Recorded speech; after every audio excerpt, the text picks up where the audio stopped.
Hi there, this is Roy from Sulphur City Sabers. Today we'll be looking at the Rondure Vitesse model. So this is just a brief overview model of the Saber design. It's not a operation care and maintenance video. For an operation video, please see the other videos on the product details. So let's delve in. So it's a very pleasant design actually. This one has a good element of styling. Everything from the rounded pommel to the textured grip, makes for a good grip, and of course the nice aggressive milling on the upper section.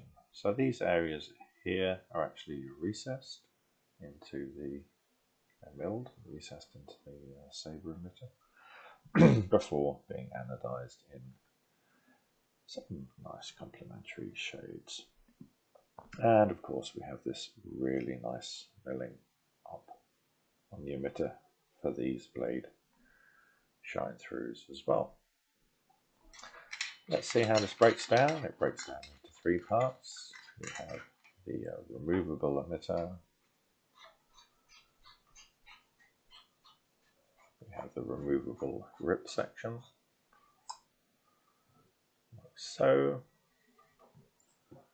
And then we have the saber itself with a battery, and at the time of recording this model is running a Xeno 3 RGB board.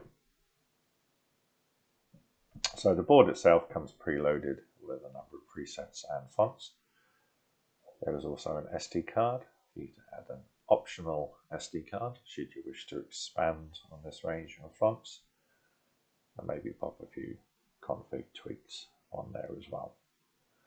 Current cores come with this really nice pattern design on the switch, and there's a recessed USB-C charging port as well.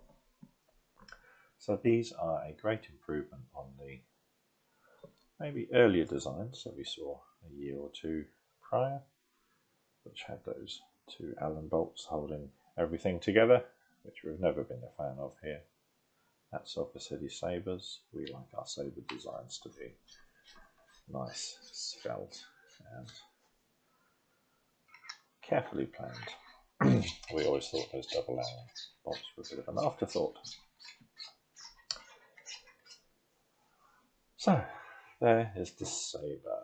Externally we have a threaded CoverTech hole for an optional CoverTech wheel if you ever want to add one at a later stage. A CoverTech is a little adapter that you can use to slide it into a belt holder. On the rear of the saber there are two screws. This one keeps the chassis in place. This one pushes the switch and recharge assembly up into the recesses milled into the emitter itself. Install options at the time of recording. This comes available in the Xeno 3 RGB bracelet, which is great for your jewelers. For those who want fancier blade styles, albeit with shorter run times and not the ability to jewel. We don't want anti-TR pixel blades for jeweling, nor should any pixel blade be warranted for jeweling in our humble opinion. Again, we have the Xeno 3 pixel option, and we also actually have the Profi option as well. Profi boards being, in our opinion, one of the best boards you can get on the market. Open source and highly customizable. Okay, and if you ever wanted to change cores, for example, if you had two compatible sabers from the range, and you owned one of these with a Xeno 3 RGB, and one of them with a Profi installed, for example, the cores are, providing the saber designs that are compatible, are swappable. So if you wanted to remove the RGB bracelet core from here, slide in your Profi cord from the other Saber, pop in your NeoPixel blade, all of a sudden the Saber design is then running a Profi NeoPixel. So there's that level of flexibility.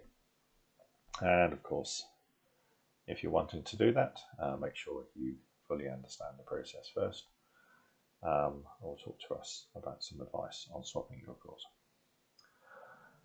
Retention holes for the blades, there are 3 on this design. 1, 2, 3.